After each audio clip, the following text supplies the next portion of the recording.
factor of it. It's more of like when I get mad at somebody, I just grab onto them and start punching. And I can continue to play in the game. I get a 5-minute timeout like I'm a child again, and then like this is just encouragement for me to go and do it again. That's usually like Should he not have learned the first time? Don't mess with me. That's usually like people like football. Mr. Kaufman was quite the instigator in basketball, so I assume that it only would have been worse in a sport that is known for trash talk. You really got I'm trash talk. I'm gonna get you in there regardless, and then I'm gonna bust you. Simple.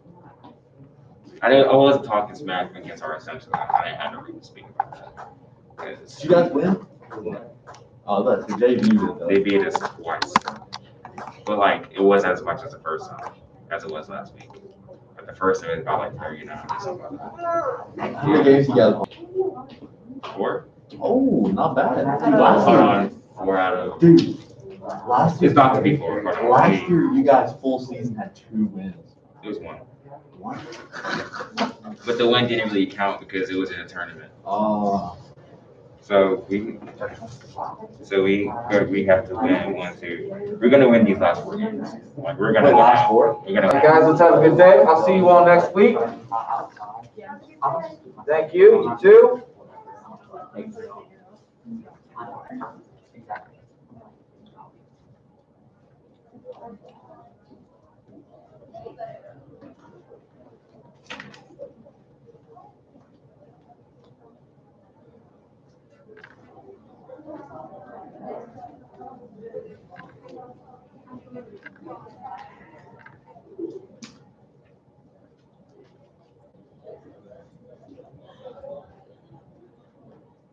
Great, you did 2 tests.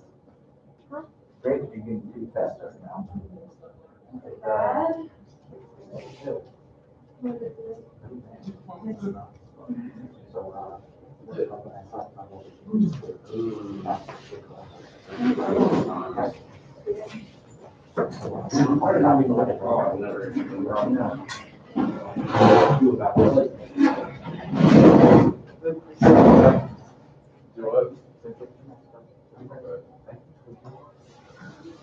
My face is slightly red.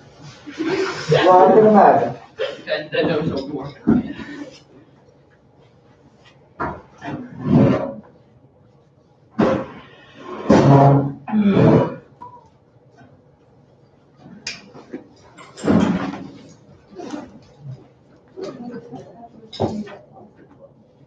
Oh, that's Mr. Kaufman. Go ahead.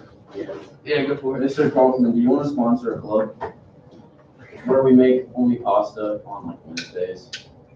For like different types of pasta. Do you like pasta? Do you like pasta? This sounds like a club that Miss Mazzocco should be in charge of. As, You wanna ask her? as that woman drinks and breathes carbohydrates. Pasta's pretty good, man. Yeah, I like pasta. See, if we bring carbohydrates, it's like Carbohydrates club. Carbohydrates. I think Mr. King would do some carbohydrates. Get some biology teachers involved. Mr. Johnson's carbohydrates. What is it? What is, why? I don't know. Do I wanna know why? It'd be fun. Think about it. Like we make a club, we just make pasta. It's like a nice stress reliever. You know, because we do AP Chem, we come in here, you know, by the end of the day, I just want to go home, crawl in bed and cry a little bit. But then I go home on Wednesday, I get You say that, but I haven't. I just started grading our test, our Unit 2 test. Highest right now is a 90. Oh. Yeah. I'm 5 of them in, 6 of them in. They're taking about 10 minutes apiece because I have to go through and mark so much wrong. Oh. That thing took me like 4 hours. That makes me feel confident. So that's why I need my stress reliever. Pasta club. Slide the desk over, Tom. Yeah. Tom, slide the desk back in. Oh. I need to turn it back. Mr. Cobb will teach you how to make pasta. I'm a great cook. I got my grandma from that. She whipped it up. Got your flour done. Yeah, she whipped it up. You know how to make your own pasta from scratch? I mean, I can talk to my grandparents. I'll figure it out. It's not hard. Yeah, they do ravioli. Flour eggs. They're like, Alex got Yeah, I mentioned pasta. They thought you were crazy. Like, oh, you wanna learn? Family secret? But pasta is arguably cooler than ramen. What was your great presentation say? Yeah, what possible last one say? Like, you're crazy. Like,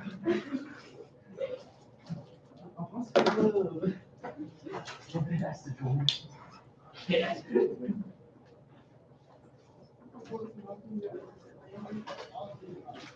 The place in That's huge. That piece of bacon. That makes me, I thought it was gonna be something wrong. I'm excited for today. Is it gonna be bad? I'm probably gonna fill that board with one of my things if you.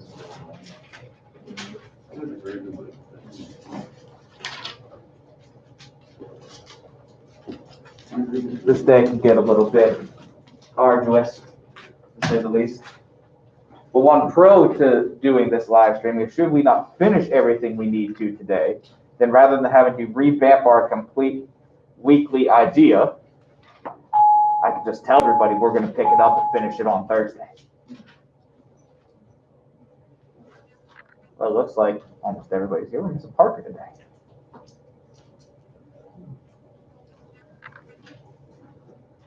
Get our homework out.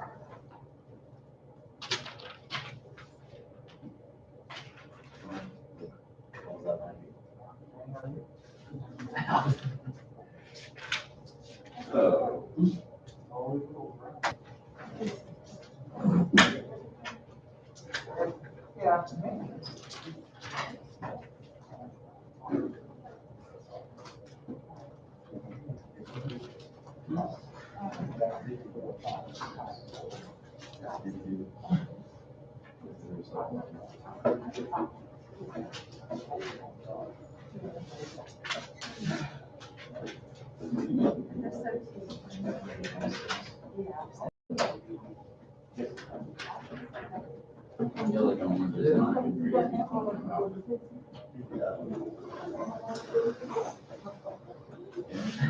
Yeah.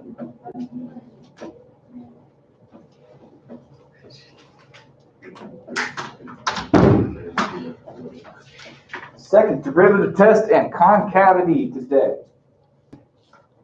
Extension of what we did yesterday to a higher power.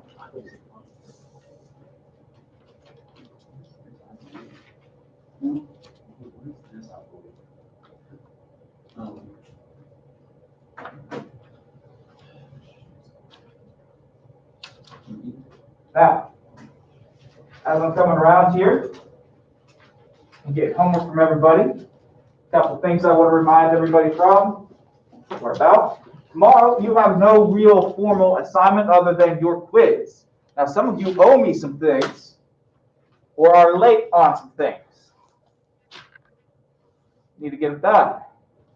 If you know you're not going to have enough time, I know you all well, tell me ahead of time and we can work something out.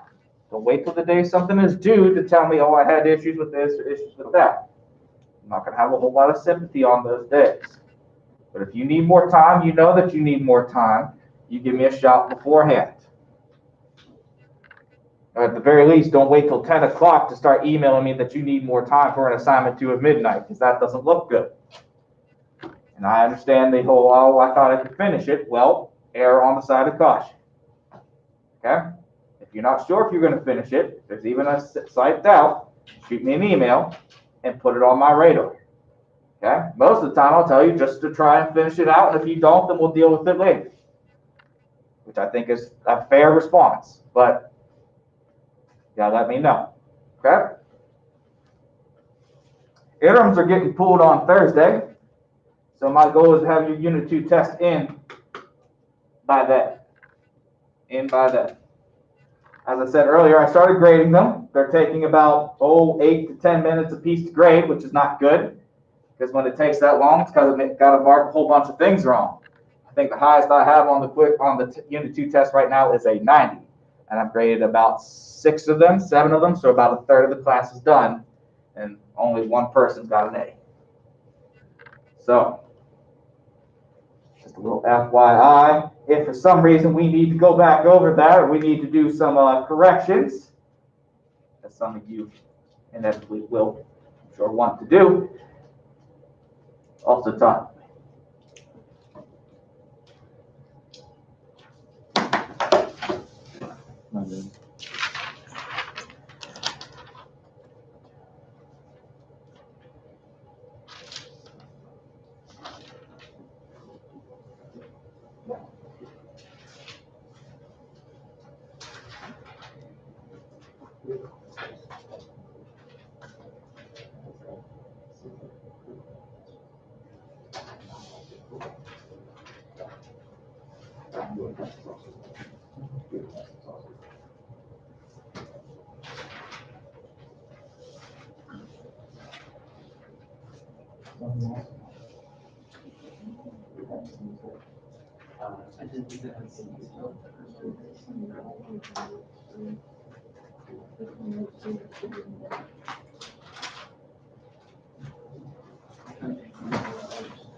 Yes.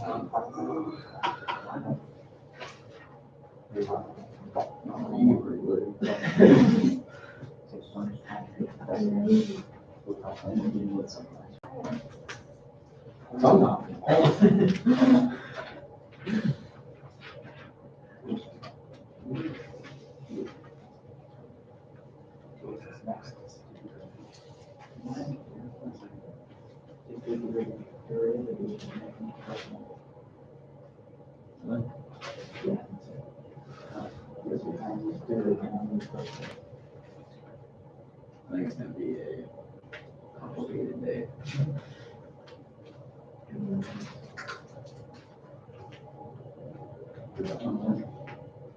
Did that online? Very good.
Tom,